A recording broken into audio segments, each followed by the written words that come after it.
Welcome to the Manifestation Babe podcast. My name is Catherine Zinkina, and I'm a manifestation expert, master mindset coach, and multiple seven-figure entrepreneur. I'm obsessed with helping you achieve everything that you once thought was impossible. If you're looking to massively up-level your life, your finances, your relationships, your productivity and success, then you have come to the right place. My goal in this podcast is to help you see the infinite potential within yourself to be, do, and have anything that your heart desires.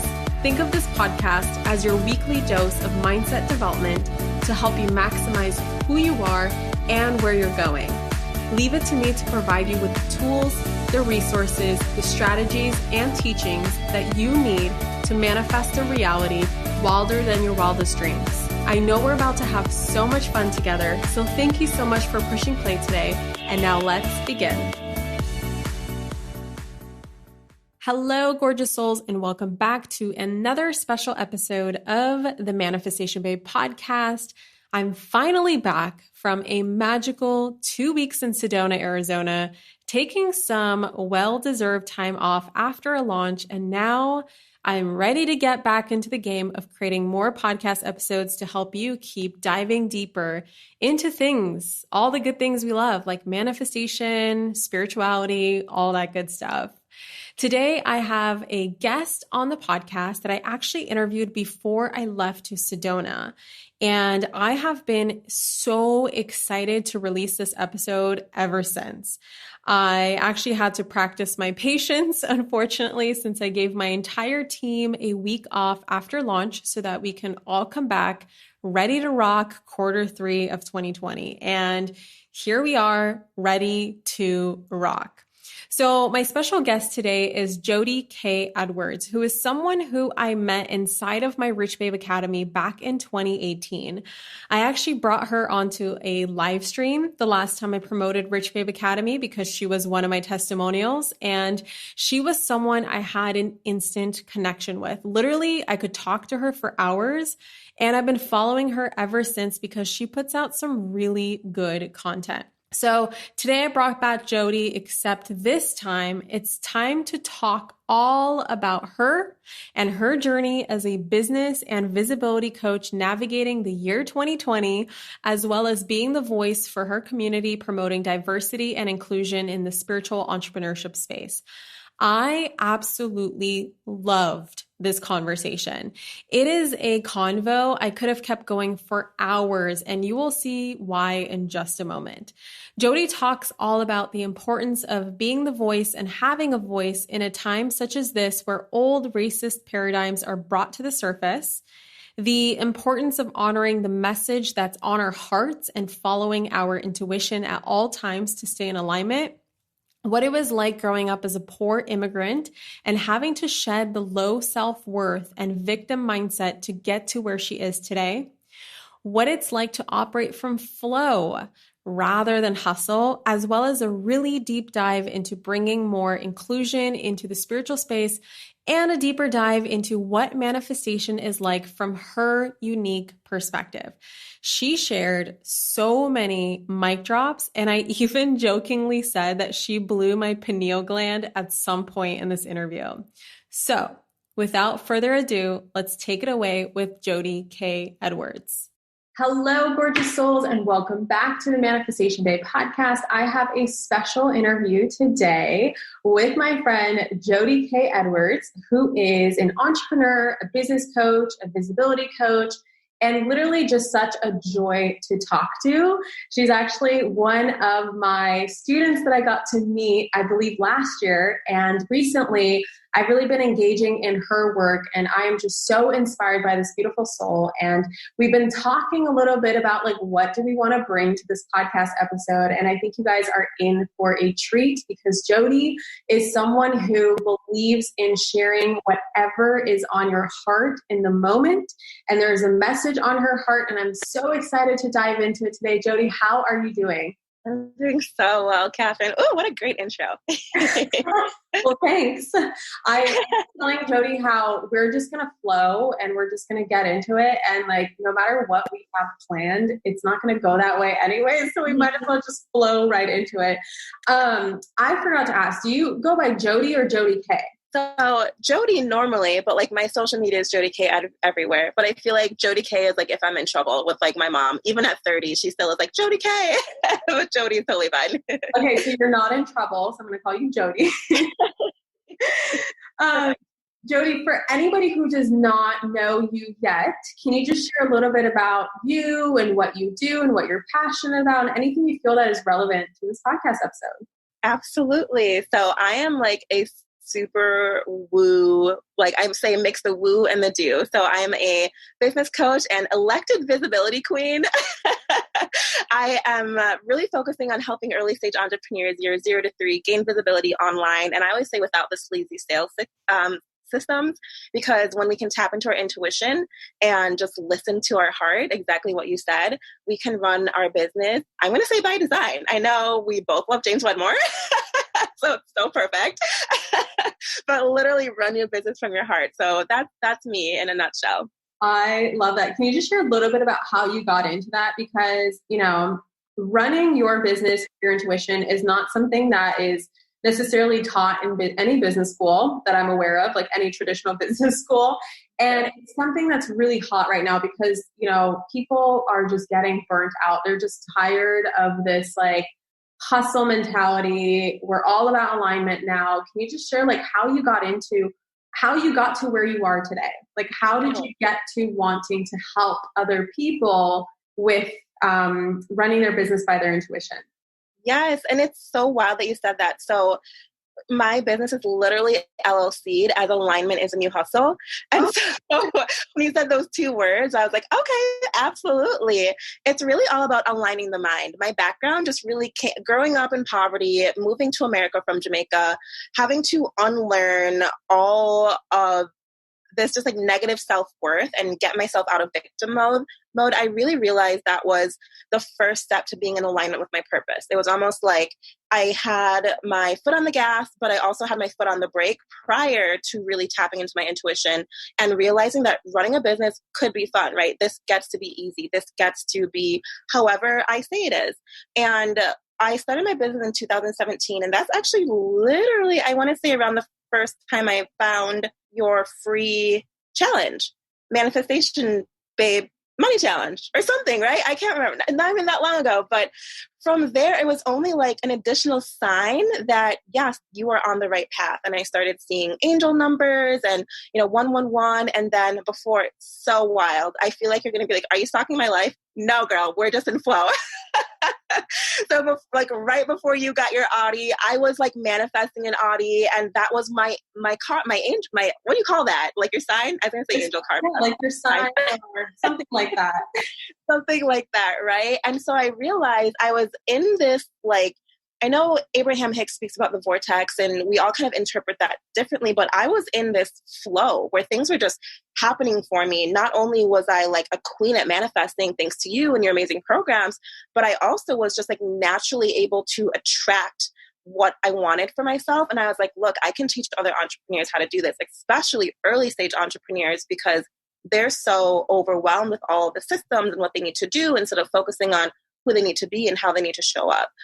So really, I am my first client where I kind of like cracked the code. I don't know if it was around the time alignment and woo things were trending. I'm sure you remember that, but yeah. I've been reading books on it for years and years and years. And then of course, like Law of Attraction made it The Secret and Law of Attraction kind of popularized the idea, but really dove into my own mindset. And just growing up in poverty, moving to America, and I know we're going to talk about race as well, just dealing with racism and just having this low self-worth.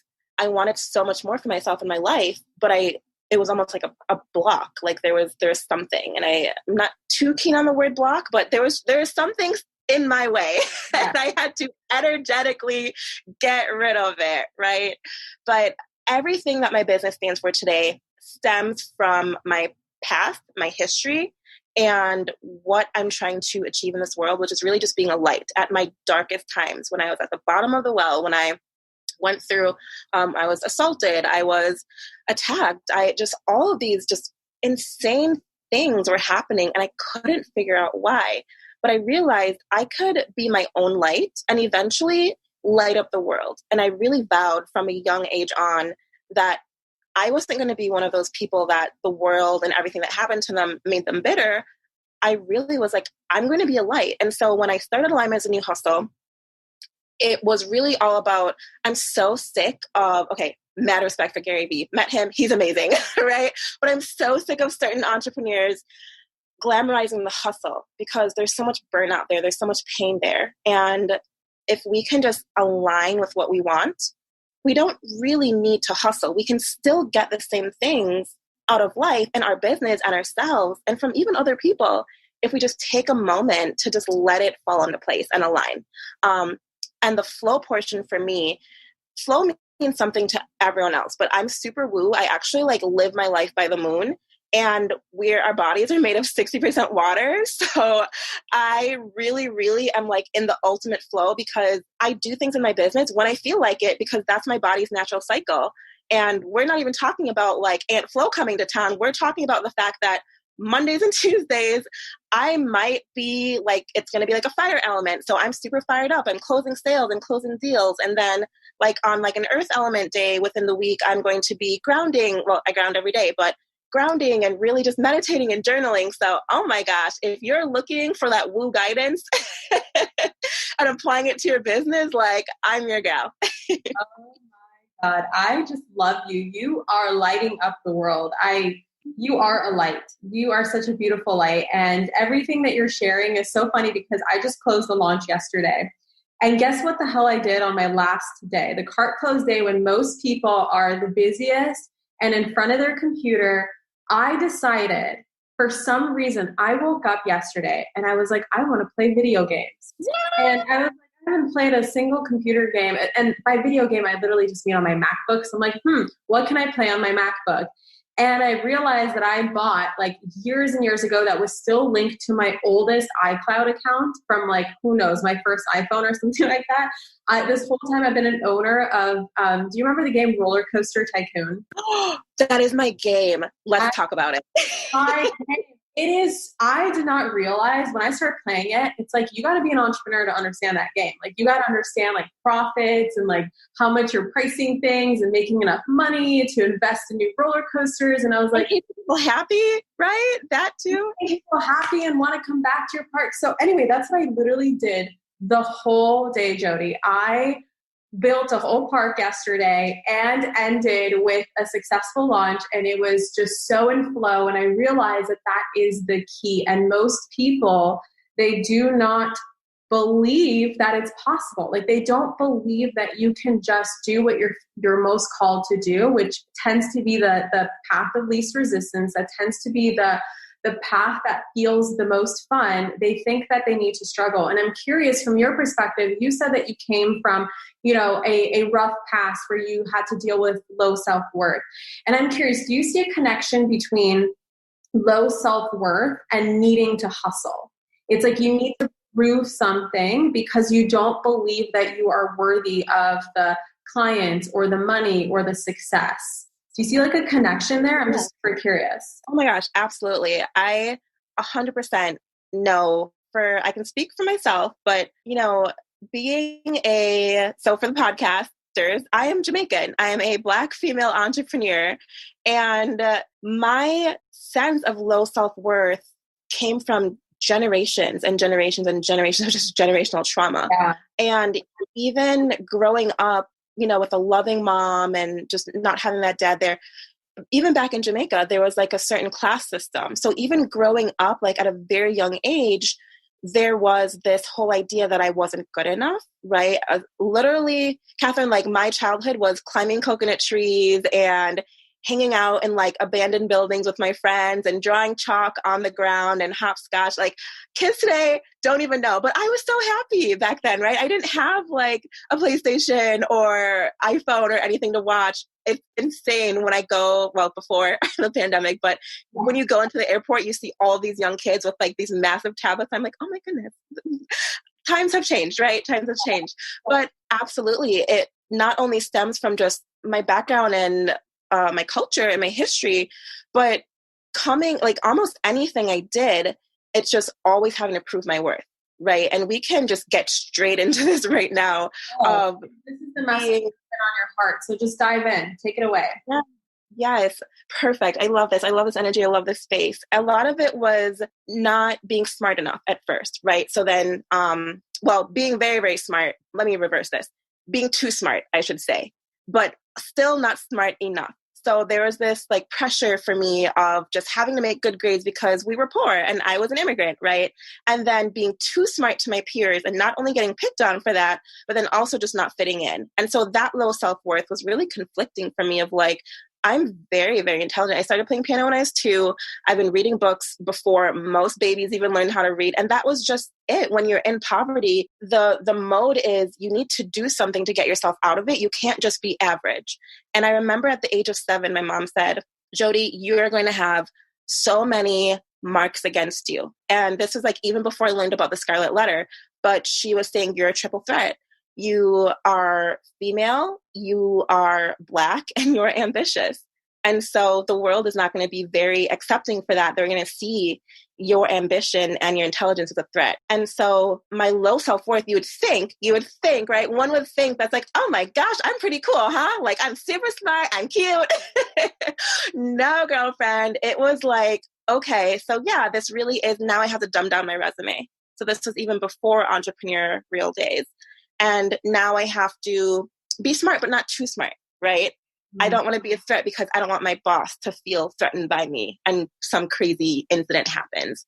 And then you enter the entrepreneurship world and there really weren't a lot of people that looked like me. So when I got into entrepreneurship, I was really moved by Oprah and Tony Robbins and a few other people at the time that I no longer am into. So we will just not say their names at all. But with just seeing those people, I was like, okay, they are exceptional human beings. I have to be exceptional to even be given a chance to sit at the table. And this was before my mindset really flipped, was I have to start making my own table to sit at, because the tables that should have been available for me and the rooms, right, I wasn't allowed to sit there. I wasn't allowed to be in that space or occupy that space. And this was a really large thing for me, which I'm, to be honest, full transparency, still working through, that it's okay to take up space. Mm-hmm. And especially when you're an entrepreneur and you have these amazing ideas, you're within that niche, that's really what you're trying to do. You're trying to occupy space online. But again, that space is not made available for you, especially when you are Black and especially when you are a woman, right? So there was all of this low self was following me for the longest time. And even when I kind of flipped the script and rewrote my own story around that time, where you found your challenge and your programs and things like that, I was working through a lot. And so for me, self-worth was really tied to, it was just low self-worth was just always thrown in my face of like, oh, you're going to go to school. You thought, right? Oh, you're going to try and be an entrepreneur. Right? Oh, you're going to try and get into that dance class.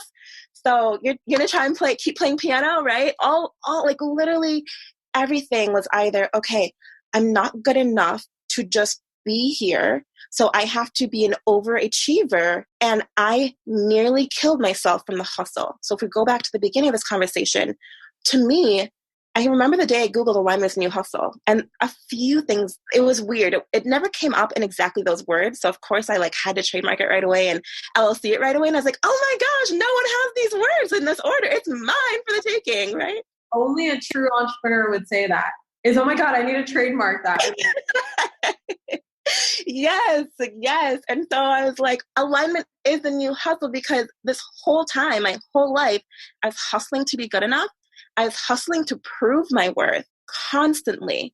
And I realized if I was okay with myself and I could align my mind with my own purpose and my own light and my own message and have my own table, that it didn't matter what was going on. But that brings me to this point. It's really important to talk about that, because how many amazing people is the world kind of sleeping on, because we have these unconscious biases, because we're closing doors, because we're not simply utilizing our privilege to extend an invitation. So freaking true. Can you talk a little bit about, you mentioned, just backtracking just a little bit, I wrote down here like the generational stuff that you were talking about. And in the beginning of our episode, you mentioned like you're very passionate about educating yourself on history and getting into history that just a lot of people do not know about. And, these unconscious biases, especially for those who are white, like we have unconscious biases that were passed down to us that makes us, as you mentioned, the word that you used, asleep to what's really going on.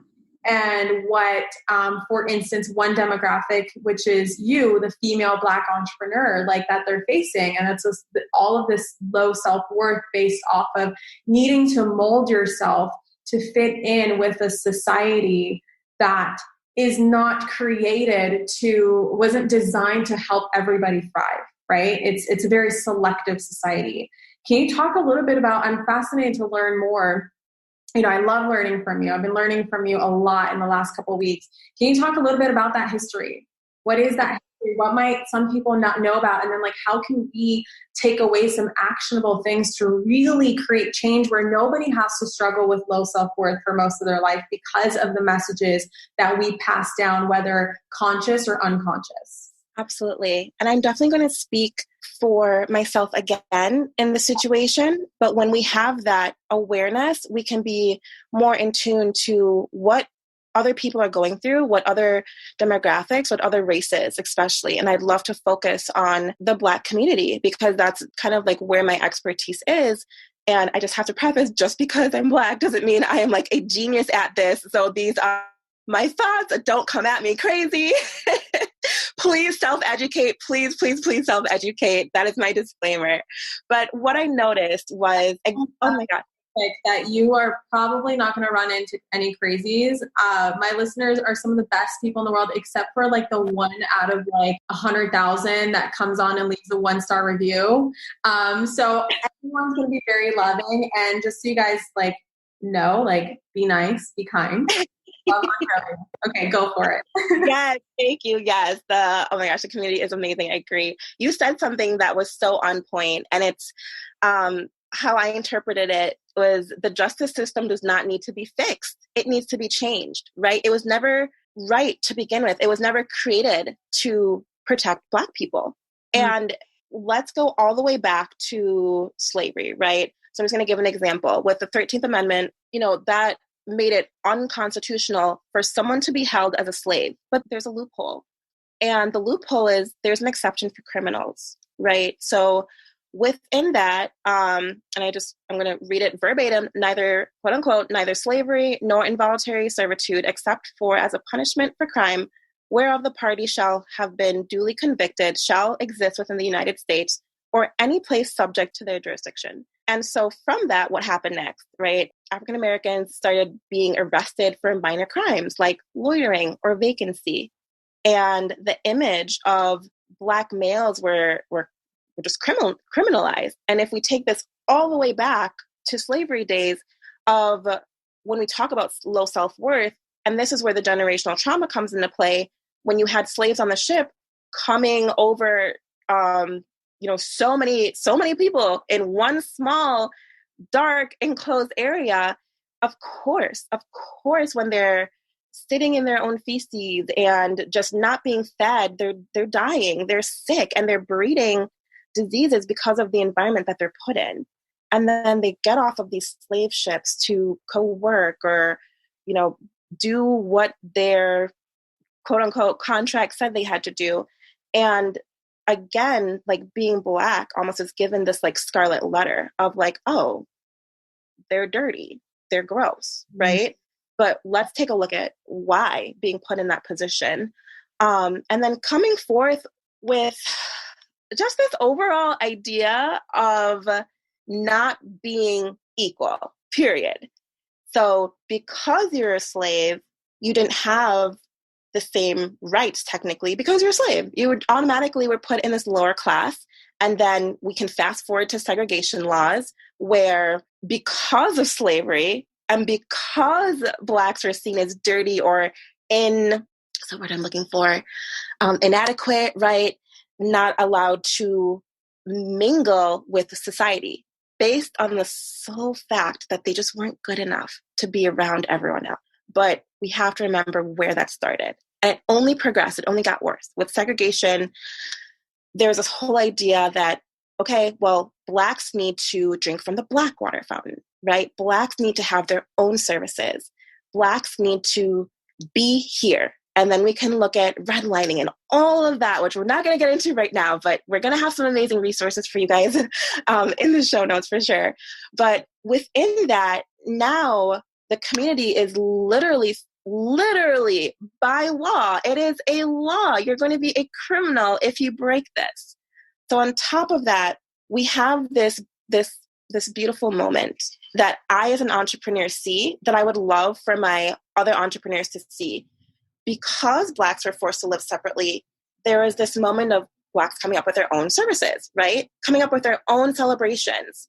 And as an entrepreneur, I really honor that, and then of course we have all of these Black inventors that even to this day, if we're trying to make it current, I'm just going to say, check your bias right now. How many Black inventors can you name off the top of your head? Just everyone listening to this, like, just think about it. How many Black inventors can you name? And so in the actual moment where Blacks are told, you're not good enough to be in society, go figure it out, be over here unless, we need you for something. There's this beautiful moment of invention happening. But again, no credit was given, right? Things were stolen, ideas were taken, again, with the idea of just not good enough, right? Just not good enough, low self-worth, and instilling that. But it's so much more than low self-worth. We're talking now systemic racism and understanding that this is a full-on system that was put in place and continuously reinforced. When we take a look at today, we still have the media portraying, right? We have shows like Cops. We have shows like just so many shows on Netflix, no matter what you guys watch. So you can see there still is this divide. What type of people are always getting arrested? What type of people are always put in the media more negatively than positively? Take a look at our presidential line. Why was previous President Barack Obama scrutinized so much? But if it's a white leader in power, there isn't this resistance to say, oh, he can't be president because he's not from here, right? So even that was so current of just understanding there's a very strong system in place, but we need more light. We need more of us to speak up. We need more of us to self-educate so we can shine a light, because this system is still going on right now to this very moment. And all of these murders and deaths and things that are coming up, it really is not a time to be silent, because silence is a privilege, right? There was a time where Black people really couldn't speak up for themselves. And then we had leaders emerging, Rosa Parks, Martin Luther King, so many more. And again, those will be in the resources for you. We know the popular ones. But we don't necessarily know how much pushback has been happening. How I could go through a list of names right now, and they're either going to be jailed, right? Rosa Parks in prison. Let's just do it, right? Fred Hampton killed. Martin Luther King in prison. We've got Angela Davis, who was on the list of the 10 most wanted fugitives. And she has this interview where this quote, someone had asked her something from privilege, and she really was just thinking, well, what does it mean to be a criminal in society? And she was explaining how she grew up in Birmingham, Alabama, and the person asking her that question had no idea what Black people had gone through or experienced in the country. And she addressed this so eloquently because the color of her skin made her like a threat. And automatically she was seen as a fugitive, not because she was trying to fight for equality, right? Well, I guess technically yes, but in that sense, because she was shining this light. And so that's where I want to get on my platform and say, it can feel scary. It can feel isolating. I remember having the same discussion just a few years ago. I'm going to say less than 5 years ago, right around the time when the Black Lives Matter movement started. And the amount of pushback and attacking I got just by standing up for the color of my skin was insane. I can't imagine bringing life into this world. I have no children, but I really do feel for the parents out there who have to explain to their children, whether they're mixed or whether they just know they're going to endure racism, that some people are just not going to like them for the color of their skin, and they just really believe they shouldn't be treated equally. Like, there are people, Catherine, right now, today, that really will stand behind, well, do you really need to be treated equally? Like, you're a criminal, right? Your people do all these things and you deserve that. And we have that today when there's police brutality. Oh, and this just like shakes me up. When there's police brutality, whenever it's a Black person, we're looking at, but were they a criminal though? Were they? Did they steal? Did they use fake checks? Were they mentally ill? But for our white counterparts, that's not happening as often. I'm not saying it's completely not happening. It's just, why are we glamorizing the death of Black people?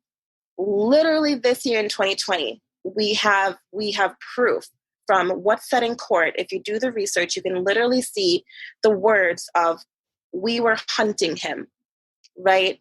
2020, we have people with their cameras out chasing Black men through neighborhoods while they're simply running like it's a sport. Like, again, like the value of their life or the quality of their life is what I'm trying to teach my audience. Is it's not just Black Lives Matter, it's the quality of our lives matter so much that we're still fighting to be treated like equals.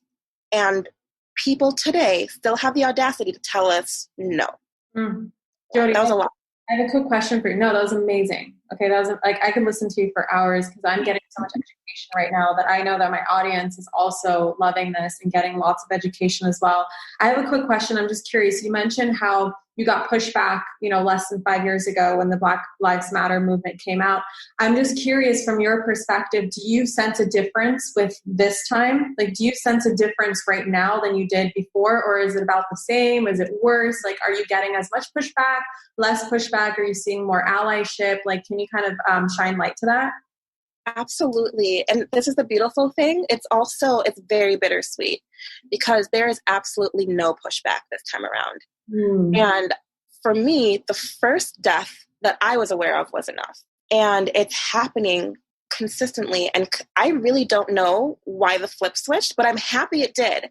I really don't know I don't know what the difference was between 3 years ago and today. So I really do have to applaud. I think a lot of it is, our generation as well. We are more apt to speaking up, but we really don't speak up unless we have the facts and unless we self-educate. And I think we're at a point in time where we're at the age where we're very interested in self-educating. I see a lot of entrepreneurs stepping up as leaders in this space to be an ally, and we can definitely talk about some different tools and things like that, just to speak up and to say, hey, this is not okay. Wake up, right? Wake up. We're not sleeping anymore. And there's going to be pushback no matter what. I do want to say I'm the kind of person where I'm not going to get offended if someone wants to ask me a question. I've seen there's a lot of negative talk in that space. And I guess I'm on the fence, to be honest. I believe if you are a person of color and you're interested and you are energetically available to educate, yes. But if you're not energetically available, there's a right and wrong way, right? We don't have to continue. Let's just say I'm here to lift people up as we're trying to self-educate. That is my biggest takeaway. Self-educate, and utilize those resources. Because like I say, you are your best resource. And if you think that you don't have the resources to do the research on yourself, I'm the kind of person to say, girlfriend, you do though, right? You do, but I'm here to help you and guide you if you need more from me. But the thing about allyship now is I love what I'm seeing. I'm seeing it from... I posted a story, I posted a caption on my Instagram, and I titled it Living Life While Black, because I really had to show everyone that racism is still prevalent, and I'm not trying to be tokenized at all.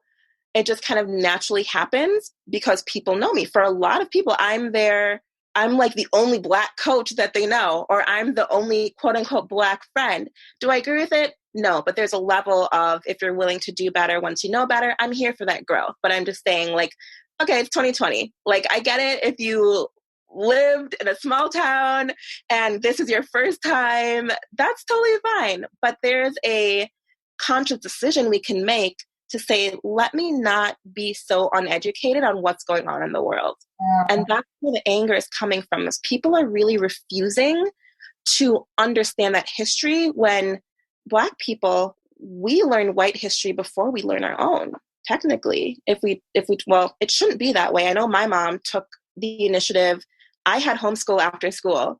So when I say super intelligent, I didn't get presents growing up. I got books. So I remember even in Jamaica, like, for real, this is so like, oh my gosh, she really is an island girl. Like, you know, I could get like a coconut. Looking back, I'm like, oh, that's so sweet, right? My mom gave me right? Where's the rapport? But I would get like some fresh fruit, even though we had it in our backyard, and I would get a book. Right. So it was like that. And then when I came to America, I would get like some clothes, but I would get so many books. It was like my mom was like, Barnes and Noble, girl, Barnes and Noble. Instead of going out with your friends and trying to drink on the weekends, I know you're drinking. Barnes and Noble. So within all of that, yes, to answer your question, yes, there's a huge, huge difference. I don't have the answer as to why. All I can say on this is I hope it continues to build momentum and have this amazing impact where we can actually put a dent in systemic racism, because the Black community alone cannot fight systemic racism. We can do a lot, done a lot, but we need help. I just made a connection, and I'm so curious just to hear your thoughts, because as you were talking, first of all, mic drop after mic drop, you're so filled with wisdom. And I just wanted to thank you so much for bringing this topic to the podcast and really highlighting this important stuff that most people would look at and go, that's low vibe. But I think that this is the most high vibe thing that we can possibly talk about, because equality, equity, diversity, inclusion should be the norm. It really should be the norm, especially amongst the spiritual community. And, you know, one thing that I'm diving into shortly, actually, I'm about to go on my vacation. I'm sending my whole team on a vacation. They deserve it. We're calling it a pause. And right after, we actually hired a specialist that is going to be like a 4-month intensive with me and my team around justice, equity. She has like, it's called the Jedi formula. So justice, equity, diversity, and inclusion. And so I want to like dive in as deep as possible and just like really make a safe space. Like that's what I'm all about, is I think that when you feel safe, you can manifest whatever you want. Like when you have your basic needs met, which is safety and certainty and knowing that you're taken care of and you're worthy, like a lot of beautiful things come out of that. When you were talking, I just realized something. You mentioned how 4 years ago or 5 years ago, you had a lot of pushback, whereas now it's like not so much or almost no pushback, which is amazing. And I was just thinking, you know, in the last few years, the spirituality has really grown, right? Spirituality, manifestation, law of attraction, you know, some people say love and light, some people hate that, whatever.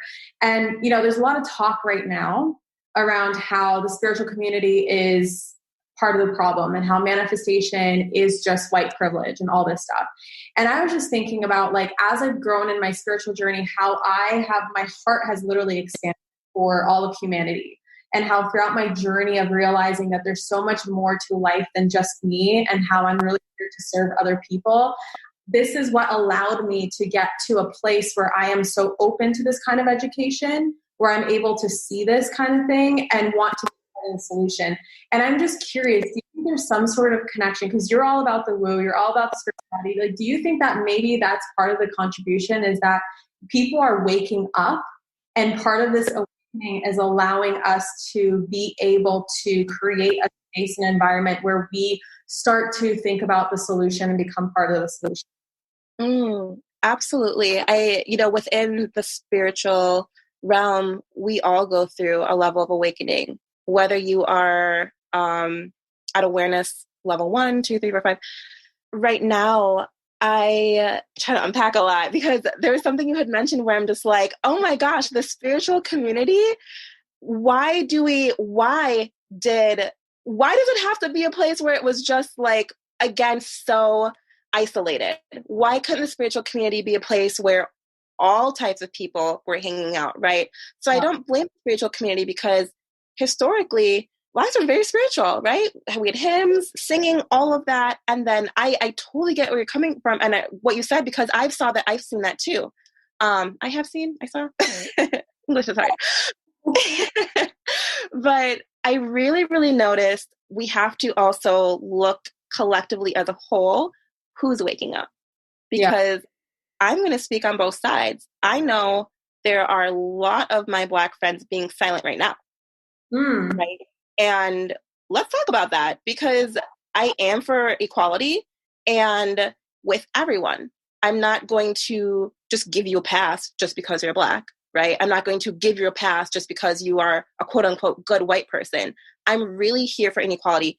And I love what you said about expanding your heart and all of that because that's really what this is. Racism is a issue of the heart, right? It comes from really thinking that your race is better than another. So within that, the spiritual community, when you break it down, they're still individuals. Could our spiritual leaders do better? Yes, absolutely. I'm going to say that right now. From what I've seen from who I follow, hard yes.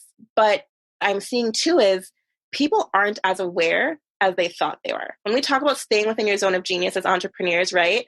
We have to be like, what did you do? You wanted to learn more about something. You hired a team and you're getting your whole team trained. That is like the best thing you could possibly do for long-term change instead of short-term change. What are people doing now who might not be at that level or might not be able to? I shared something on Instagram where really, I don't know if you guys know this, but I use all features of Instagram. And I want you guys, I'm going to challenge you guys, whenever you see a post, to save it. Don't just read it. Don't just share it. I'm literally opening up my Instagram. You're going to go to those 3 lines in the top right corner, and you're going to see something that says saved.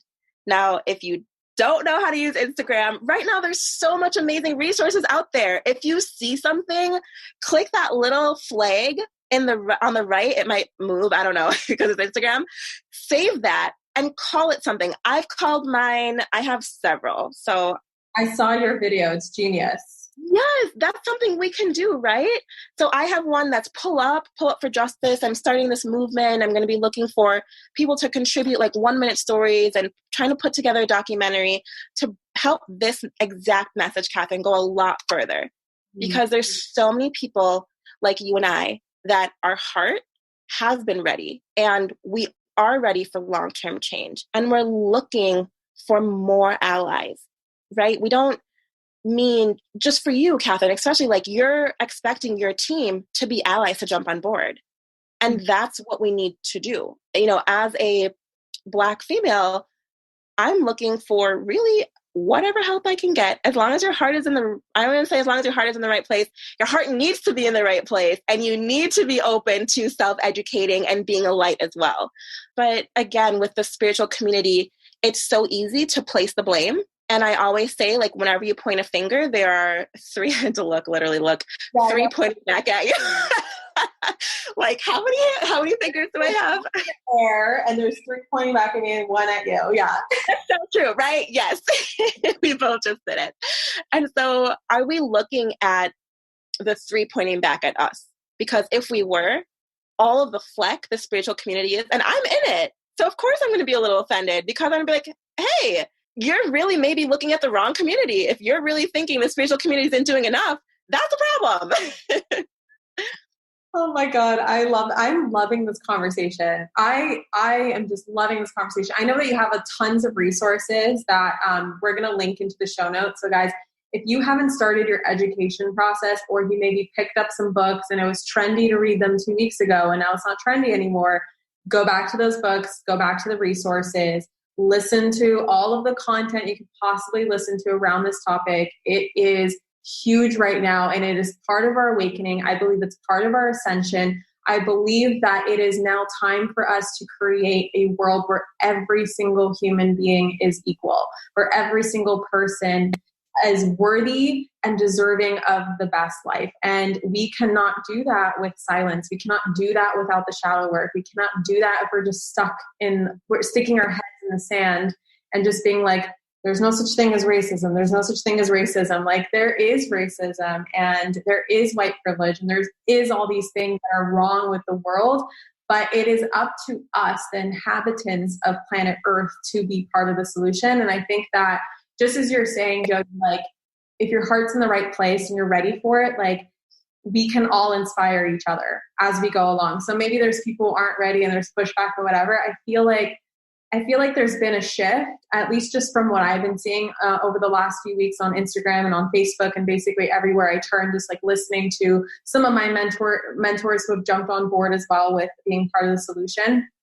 I'm really curious, speaking of, because, we're talking about the spiritual community and we're talking about manifesting, we're talking about all these awesome woo things in the beginning. As it pertains to this, I'm super curious because I've been getting this question a lot, right? I've been getting this, I would almost call it like some people are starting to be more critical of manifestation and the law of attraction as it pertains to social justice. And I was just curious, from your perspective, just to bring this topic to light, like, what is your perspective of manifestation as a Black woman? Because I've seen some posts go around, maybe even like last year when I first asked my integrator, Londa, who is very well versed in white privilege and social justice. And she has been handing me articles. Like, I remember even 2 years ago when we first hired her, she was like, hey, just so you know, maybe you're interested in this, maybe not. She was just kind of like, she was a little unsure at first, and she would be putting things on my table, sending me emails. And so I started reading up on it, which I think really gave me a warm up for now to really do like a deep dive. And I've seen some like posts go around where my followers would tag me or they would DM it to me and be like, is manifestation just white privilege? You see a lot of that. And then I went on this mission in the last 2 to 3 weeks to find as many Black women who talk about manifestation as possible, because I just want to see, like, are there similarities? Are there differences? What are our beliefs? How does this pertain to race? And I'm just curious, like, what is your perspective of manifestation, of the law of attraction as a Black woman? Yeah. So at its core, law of attraction and manifestation is energy. And energy does not, I'm not even going to say does not see color, because I hate when people say that to me. But it's okay. I guess it's okay for like something that's not human to say that. But literally, for us to say, oh, well, manifestation is white privilege. Okay, let's check that white privilege, because why do you think that it's okay for you to claim manifestation, this thing that has been just within history? And I really think too, if we take a look back at where it originated, more and more people now, you have like the new woo, and no offense to anyone who's like, oh, I'm newly woo, please keep exploring that. But again, when you do your research, you can connect manifestation to prayer, and prayer is so old, right? We can even go back. We can talk about, was Jesus Black or was he white, right? And based on your answer, that's going to propel you forward into everything else that you think. I just want to highlight real quick, just what you said just blew my little mind, my little pineal gland just went. You said, and I take back a little mind because I'm all about the subconscious mind. My mind is huge. My mind is crazy. Your mind is huge. You said, like, check your privilege when you even say that manifestation is white privilege, because it's so true, because it goes so far back. It is an ancient principle, and the ancient people were not white. So yeah, there we go. Not white. Absolutely. And I keep going. I just wanted to highlight that real quick because I was like, whoa. Okay, keep going. Yes, that is my outtake on it. I practice manifestation. It's not because a white person taught me manifestation. It's because after I was interested in it, your vibe attracts your tribe. So I found people like you who have an amazing energy that I was drawn to. That energy was pure, right? For me, it was like I felt safe even back then, even before. And I love, and I hope more entrepreneurs at your level that can invest in their team like you are, follow suit, because that really is a great place to start. But even before you were the manifestation babe you are today, you still put out this energy, right? You still put out this energy that attracted me to learning from you. But you weren't the only person I was learning from. So if we take a look at that, yes, there's going to be a lot of our spiritual teachers, we really only see the white ones, unfortunately. But I listen, like YouTube is like my therapist. If I like were to show you my YouTube, it'd be so embarrassing. Like it would literally be like subconscious reprogramming while you're sleeping 8 hours. I'm literally pointing at myself. This is the same thing. I have like a private YouTube channel that like nobody would know that it was me, because I'm just like, if anyone finds like the UFO shit that I look at, I don't know. Well, look at me things. You don't know my YouTube channel, my real YouTube channel that I use for videos, but yeah. It's so funny. That's how I am. I actually have like a secret Pinterest because my team goes into my Pinterest, like my account one. So I'm like, I don't want them to see like the alien stuff. Researching. I'm going on some UFO tours in Sedona next week. So just saying. I wish Texas had stuff like that. You'll have to fill me in. Please fill me in. I'm super interested. I will. But yeah, keep going. So we were talking about white people, law of attraction. Actually, I have a question for you. Yes. You know, there's a lot of problematic things in saying, you know, all lives matter. We don't see color. Like I've really been educating myself on that. But I'm just curious, like when we say everything is energy, is that racist? Or does that like, do you get what I'm asking? Like you said, like from the perspective of the universe, like how do you think the universe, this force behind, you know, the creation of the world, depending on what your belief is, like how does it, I'll just call it it, how does force see us, you know, different races, different colors? Absolutely. And I think I kind of can start here with, we might be even wondering, would a God who says they're a God, a light, right, allow this to happen, right? Would the universe, who's supposed to be fair and just, allow bad things to happen to good people? And that is something I don't have the answers for. I'm just going to go straight out and say it, but this is what I feel is right, is we still, at the end of the day, we each have a choice, right? So think of how many people who, even myself, I'll always use myself as an example, you know, growing up and not really having a positive outlook on life because my current reality was so, it just felt like it was going to be like that forever. And then realizing that there was a world there, and if we want to get super deep, we can talk about like dimensions and astral projecting, but we won't. But if we did, there's so much going on within our like multi-dimensional universe. So I get where there's going to be people and doubters that say, well, if God was real, or if law of attraction and manifestation was real, there wouldn't be this pain and suffering. Wow. But at the end of the day, we as human beings, we have to tap into that, right? We don't come out of the womb learning, we don't come out of the womb racist, right? But right then and there, we also don't learn how to deal with our trauma. We don't come out of the womb knowing how to have emotional intelligence. That's something that we as human beings, that's our individual, I'm trying to find the right word, journey, responsibility, right?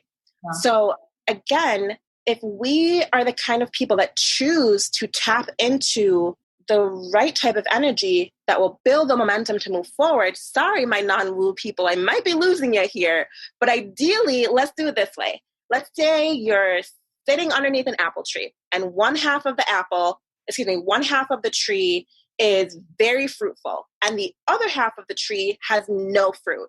But because of your height or because of just anything within your human characteristics, because of where you're positioned around the tree, you're only seeing a specific part. Now, spirituality to me is you choose to see what you cannot see. So that's how I take a look at even racism. You choose to see and acknowledge racism, whether you see it or not, because you know it's there, if that makes sense. Yeah. So within spirituality as well, it's really important that we look at the big picture and say, well, I I have the decision. It's my sole decision to stand on this part of the tree and see where all the fruit is, or I can continue to stand on this part of the tree and see that there's no fruit here. I hope that was like a good breakdown for my non-woo people. That's a great metaphor. Excellent metaphor. Yeah. The way that I see it is like, you have the universe, but then you also have ego. And I feel like a lot of the negative things, the suffering, the racism, the bullshit that happens in the world comes from an overactive ego. And like, it's like the ego gives this contrast. Like if we were just souls floating around right now without an ego being in a physical body, we wouldn't know the difference between love and hate, joy and pain. Like there would be no contrast, there'd be no differences. So like when we incarnate into this world, I like the way that I've been able to see it is like, and understand it, because I'm still like learning how to understand it through different frameworks. It's like the universe does not discriminate, but people do.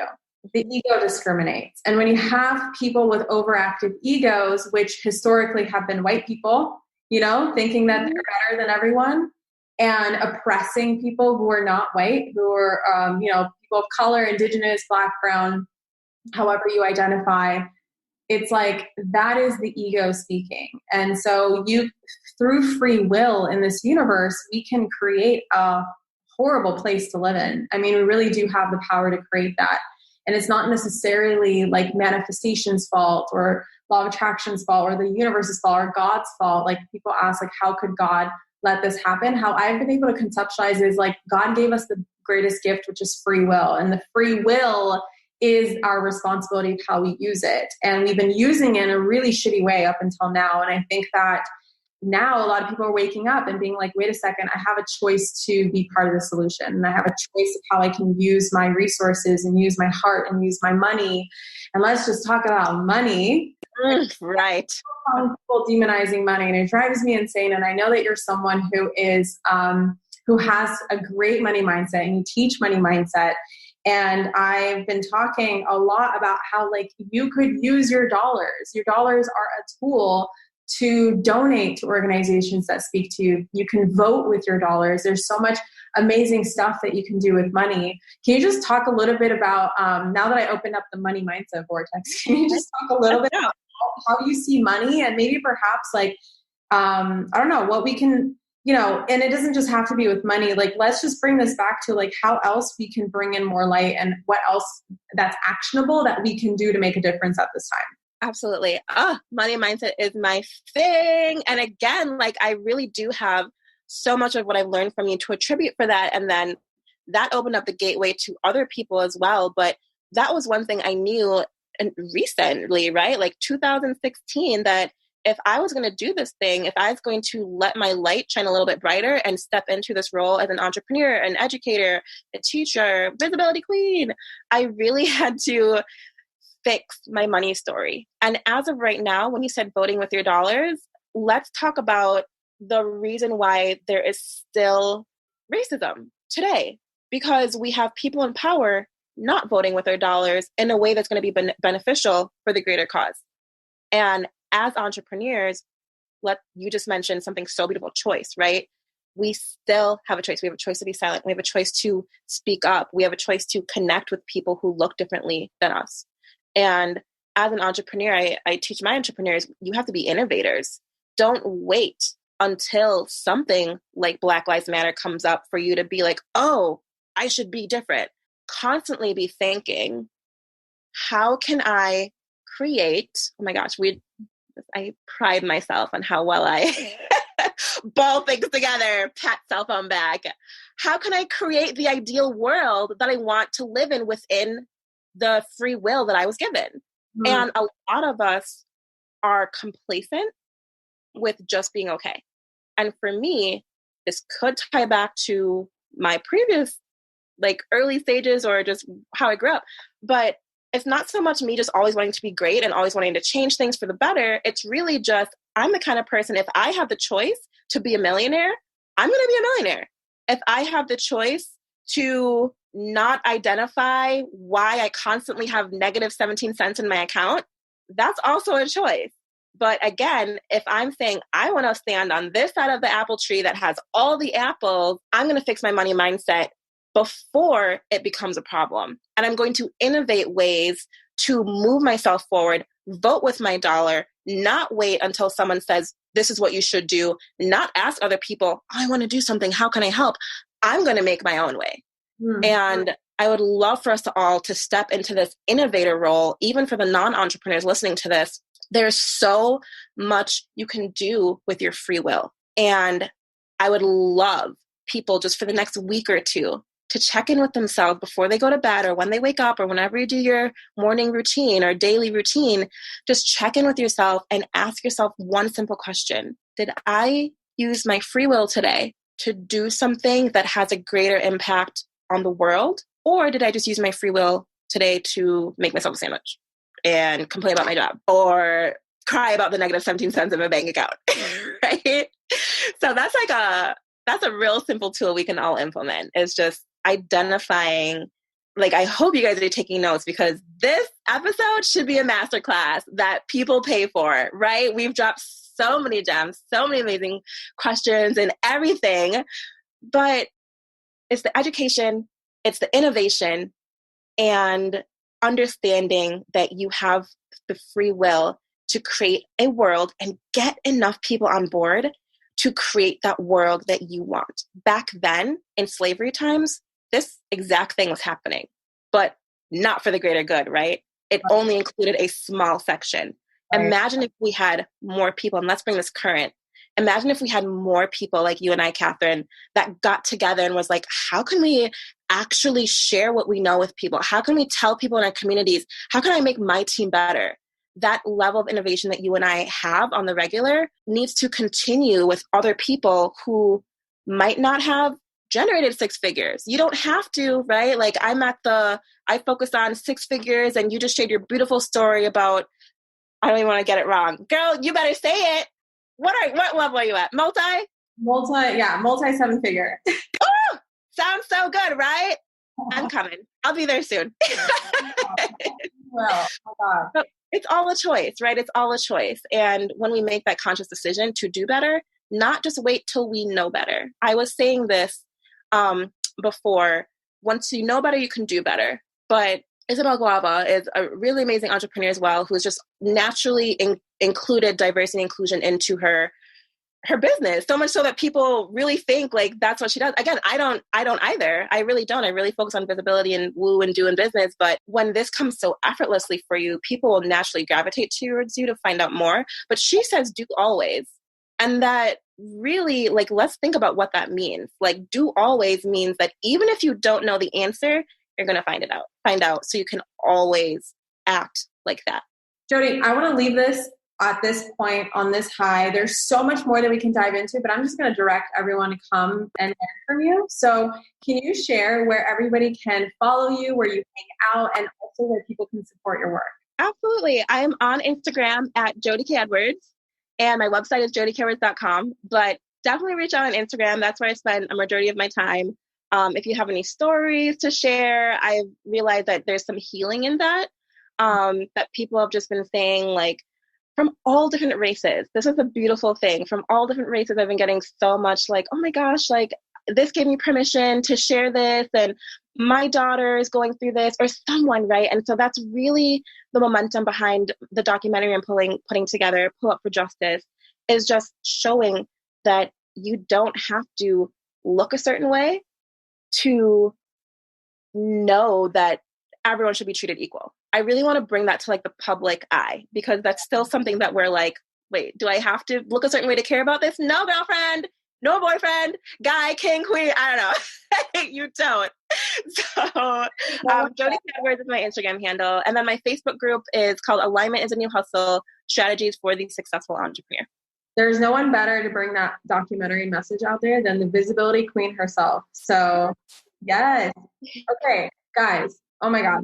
Take a screenshot right now and tag Jodi-Kay Edwards. So it's Jodikay, and then Edwards. You know, most people know how to spell that, but just in case, Edwards. And send her so much love. Seriously, like, all the takeaways, whatever breakthroughs and aha moments that you had. Tag her, share that with her, share your story, whatever it is that you feel called to do, and spread the word to this episode, because this was incredible. And I just wanted to thank you so much for your time, your energy, your wisdom, for all the lessons that you shared, all the light. You are totally lit up. And then the light that you're shining on other people so that they can shine their light too. I thank you so much for coming on here. This is such a joy. For having me. I had so much fun. Oh my gosh. And this flow, you guys, like no notes. What is life? No notes. I had notes, and then she came on here and she's like, let's talk about this. And I'm like, oh shit, we're going in a different direction. Do it. And then I was like, let's just start recording, and we're going to go from there. And that's life, you guys. Like, you are making up life as you go along. We are all, as Jodi said, innovating. And as we move forward and as we innovate, that's how we're going to create the world that we want to live in. So thank you so much, Jodi. I appreciate you. And to everyone else, I will catch you in the next episode. Mwah. Bye. Thank you so much for tuning into today's episode. If you absolutely loved what you heard today, be sure to share it with me by leaving a review on iTunes so that I can keep the good stuff coming your way. If you aren't already following me on social media, come soak up the extra inspiration on Instagram by following @ManifestationBabe or visiting my website at manifestationbabe.com. I love and adore you so much and can't wait to connect with you in the next episode. In the meantime, go out there and manifest some magic.